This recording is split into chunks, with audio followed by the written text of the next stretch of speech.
Preparing for an AI implementation engineer interview? You've reached Interview Guide, and this video is for you.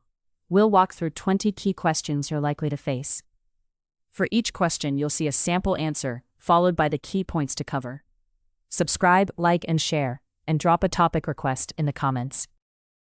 Question 1. How do you take an AI prototype and turn it into a production-ready implementation? A prototype proves feasibility. Production proves reliability. I first clarify the business workflow, inputs, outputs, and success metrics. Then I replace ad hoc scripts with version services, stable data pipelines, automated tests, and monitored APIs. I add authentication, logging, rate limits, fallback paths, and clear error handling. Finally, I evaluate outputs with real examples before rollout. The goal is not just model accuracy, but a dependable system users can trust. While answering, focus on moving beyond notebooks. Requirements validation, data pipelines, API design, observability, security, testing, fallback behavior, scalability, and ownership after deployment. Question 2. How would you gather requirements for implementing an AI solution for a business team? I start by translating the business request into a decision or workflow problem. I ask who uses the system, what decisions it supports, what data exists, and how success will be measured. I also clarify latency, privacy, compliance, and integration constraints. Before choosing a model, I check whether rules, search, or automation would solve it more simply. A strong implementation begins with a measurable problem, not with forcing AI into the stack. Make sure to cover stakeholder discovery, problem framing, measurable outcomes, data availability, workflow integration, risk constraints, user acceptance criteria, and avoiding AI for problems better solved conventionally. Question 3.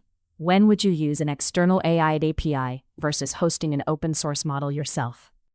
I use an external API when speed, model quality, and low operational overhead matter most. It is ideal for early launches or workloads where vendor data policies are acceptable. I self-host when data residency, customization, latency control, or cost at high volume becomes critical. Self-hosting gives more control, but adds infrastructure, monitoring, scaling, and upgrade responsibility. I usually start with a managed API, measure usage patterns, then revisit hosting once constraints are real. In your answer, compare speed of delivery, cost at scale, data sensitivity, customization needs, latency, vendor lock-in, operational burden, compliance, and model quality requirements. Question 4. How would you design a retrieval-augmented generation system for internal company documents?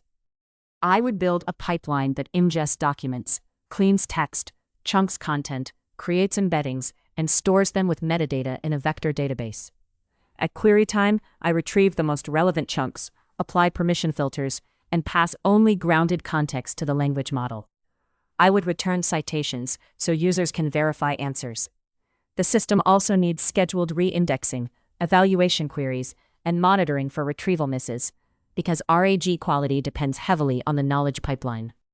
Be sure to mention ingestion, cleaning, chunking, embeddings, vector search, metadata filters, access control, prompt construction, citations, evaluation, and update strategy for changing documents. Question 5. What factors influence your chunking strategy in a RAG implementation? Chunking controls what the model can retrieve and reason over. I avoid blindly splitting every 500 tokens if documents have headings, tables, or sections. I prefer semantic chunks with useful metadata, plus small overlap to preserve context. Smaller chunks improve precision but may lose meaning. Larger chunks preserve context but can dilute retrieval. I tune chunk size using real user questions and retrieval metrics, not guesses.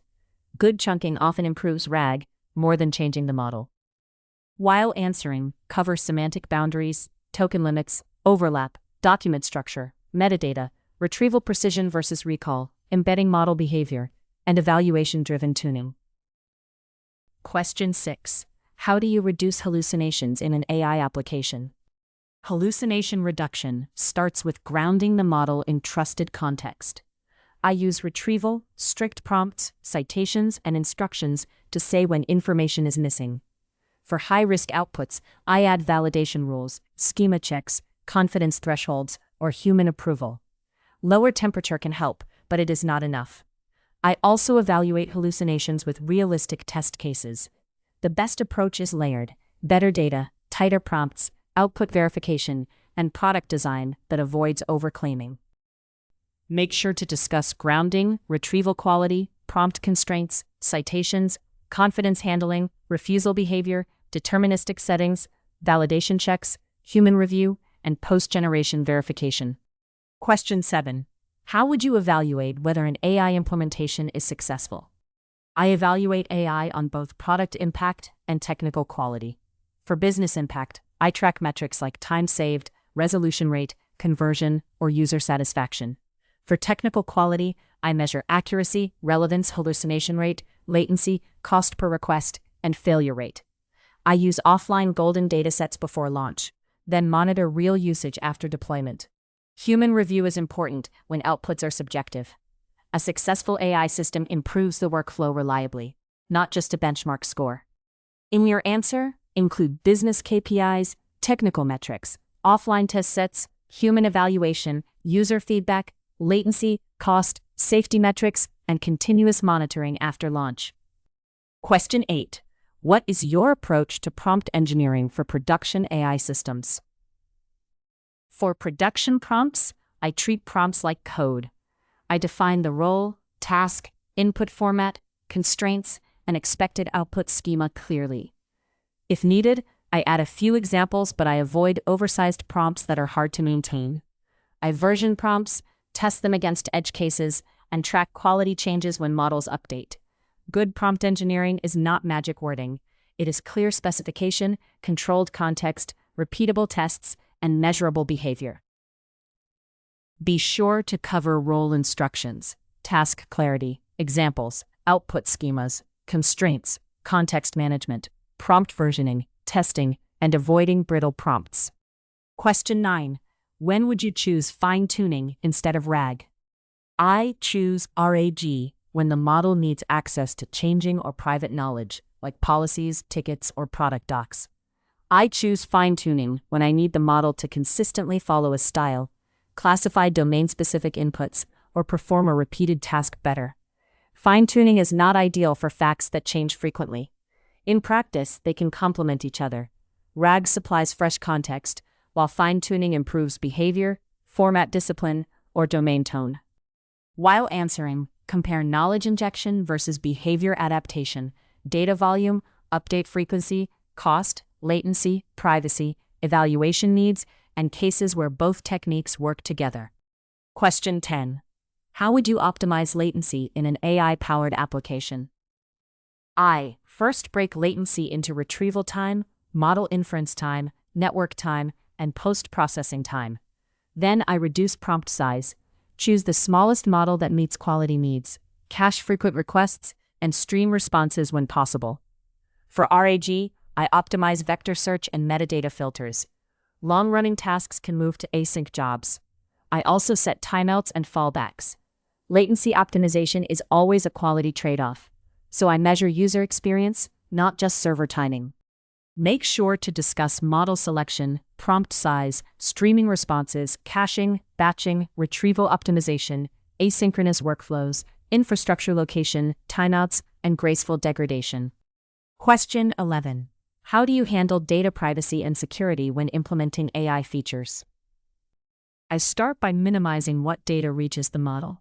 Sensitive fields should be redacted, masked, or excluded unless clearly required. I enforce access controls before retrieval, encrypt data in transit and at rest, and review vendor retention and training policies. Logs must avoid leaking prompts with PII. For regulated environments, I align with compliance requirements and maintain audit trails. Security in AI is not separate from engineering. Context windows, embeddings, and logs all need protection. In your answer, talk about data minimization, PII redaction, encryption, access controls, vendor policies, audit logs, retention rules, compliance, and secure prompt context handling. Question 12.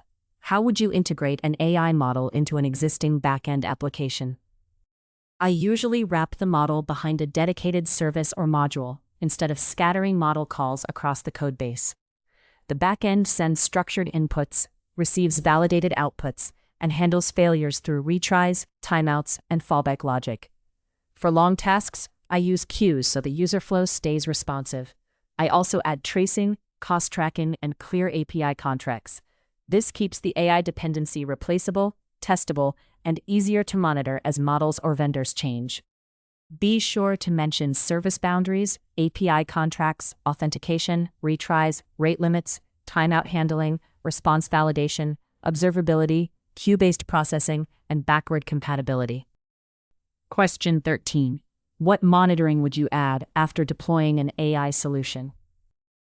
I monitor standard service metrics first: latency, errors, throughput, and uptime. Then I add AI-specific metrics like token usage, cost per request, refusal rate, hallucination reports, retrieval hit quality, and user feedback scores. I also track model version, prompt version, and dataset version for every response. Alerts should cover both outages and quality regressions. Without monitoring, an AI system can silently degrade even while the API still returns successful responses. While answering, focus on operational metrics, quality metrics, user feedback, drift signals, prompt and model version tracking, cost monitoring, safety incidents, and alerting thresholds. Question 14. How do you control costs in a generative AI implementation? Cost control starts with measuring token usage by feature, user, and endpoint. I reduce unnecessary context, cache repeated answers, summarize long inputs, and route simple tasks to cheaper models. Rate limits and usage quotas prevent accidental spikes. For batch workloads, I use async processing or lower-cost inference options. I also compare cost against business value, because the cheapest model is not always best. The goal is predictable unit economics without damaging output quality. Make sure to cover token budgeting, model tiering, caching, prompt compression, batching, usage limits, routing simple tasks to cheaper models, monitoring, and ROI alignment. Question 15. Where would you include human-in-the-loop review in an AI workflow? I add human review where the cost of a wrong output is high. Legal language, financial decisions, medical advice, customer-impacting actions, or low-confidence cases. The system can draft, classify, or recommend, while a reviewer approves or edits before final action. I capture those edits as feedback for evaluation and future improvement. Human-in-the-loop should not be a vague safety net. It needs clear thresholds, queues, ownership, and audit trails. In your answer, discuss risk levels, confidence thresholds, approval queues, feedback collection, escalation paths, labeling loops, auditability, and balancing automation with user trust. Question 16. How would you implement guardrails for an AI assistant? Guardrails work best as multiple layers, not one prompt. I validate inputs, enforce user permissions before retrieval, constrain tools the assistant can call, and require structured outputs where possible. I add moderation for unsafe content and refusal rules for unsupported requests. For tool use, I validate parameters before execution. I also run red team tests and log incidents. The assistant should be helpful, but it must stay inside business, security, and compliance boundaries. Be sure to mention input filtering, policy prompts, retrieval permissions, output moderation, schema validation, tool restrictions, refusal behavior, logging, and red team testing. Question 17. What does CI/CD look like for an AI implementation? CI/CD for AI includes normal software checks, plus model and prompt validation. I version prompts, retrieval configs, evaluation datasets, and model parameters. The pipeline runs unit tests, integration tests, schema checks, and quality evaluations against representative examples. Deployments should use staging, canaries, and rollback support. I also compare cost and latency before promotion. AI changes can regress behavior without breaking code, so evaluation gates are as important as build success. While answering, include version control for prompts, datasets, evaluation sets, model configs, automated tests, deployment gates, rollback plans, observability, and staged rollouts. Question 18. How do you handle model drift or changing data in an AI system? I treat drift as both a data problem and a product problem. User behavior, documents, terminology, and business rules change over time. I monitor quality metrics, feedback, retrieval misses, and distribution shifts in inputs. For RAG systems, I schedule re-indexing and check document freshness. For trained models, I define retraining triggers and compare new versions against a fixed evaluation set. If quality drops after a change, rollback must be simple and fast. Make sure to cover drift detection, changing user behavior, data freshness, re-indexing, retraining triggers, monitoring quality, feedback loops, version comparisons, and rollback strategy. Question 19. How would you design an AI agent that can use tools safely? A safe agent needs constrained autonomy. I define a small set of tools with clear schemas, permissions, and allowed actions. Before executing a tool call, I validate parameters and confirm the user is authorized. Risky actions, like sending emails or changing records, should require confirmation or approval. I limit planning loops to avoid runaway behavior and log every tool call. Tool-using agents are powerful, but production systems need guardrails before intelligence. In your answer, talk about tool selection, permission checks, parameter validation, planning limits, sandboxing, approval steps, idempotency, observability, and preventing destructive actions. Question 20.